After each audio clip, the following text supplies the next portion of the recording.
O'tgan safar 1,5 yoshli qiz hijob o'raganini gapirsam, juda ham katta xiyatlikka uchradim, lekin o'sha paytda meni o'rnimda bo'lmadinglar, mendagi ko'rmadinglar o'sha manzarani.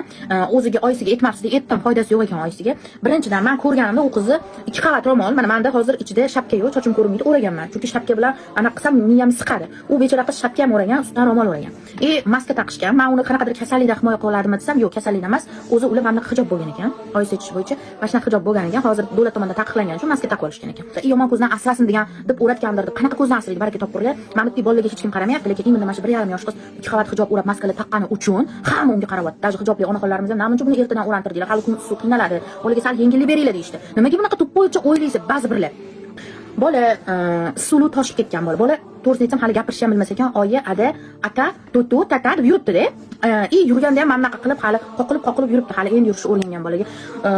Nima deydi? Uzun ko'ylak bilan lozimki g'izilingan, baraka topqurlar. Ro'mol 2 qavat shapka bilan o'ralgan maska. Issiqda bola skameykaga yotyapti, sillasi quryapti. Bola hech qanaqa o'zi xohlagandir duosini, o'zi xohlamagan.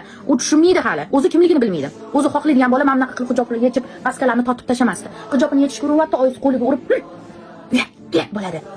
Duotda nimadan uyat bo'ladi? Nima hozir maskasini, ro'molni yechib olsa, hamma buni ustiga chiqib yopishib ketadimi?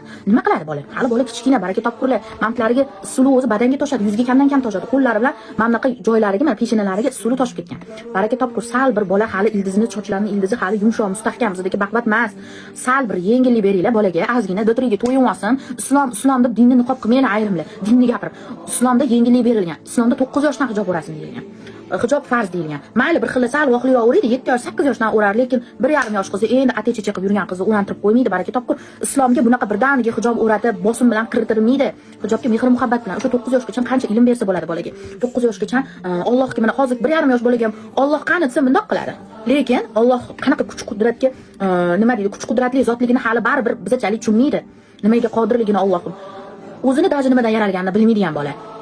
O'shaning uchun bosim qilmaylar. Ozgina yayrab olsin. Men shu ma'noda aytdim. Men o'zim ham kelajakda bolalarim bir qurollarga tushgan, misol uchun iymonli bo'lishini xohlayman. Hamma ham xohlaydi. Ozgina yengillik beringlar degan maqsadda men o'qishga qilib aytdim. U oyisiga ham aytdim.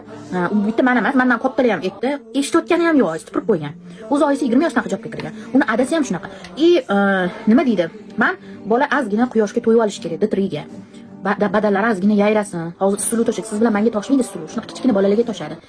Sal kattaroq bo'lsin degan ma'noda aytgan edim. Sizlar nimadirlar deb so'kib bolalar yozgansizlar. San din dushmani voy, kechirib qo'yasizlar. Dinni sizlar chuqurlashtirib, odamlarni mana shunaqa sovutib qo'yasizlar. Dinda har doim nima anaqa bo'lsa yengillik berilgan. Bekorga Allohim 9 yoshdan buyurmagan.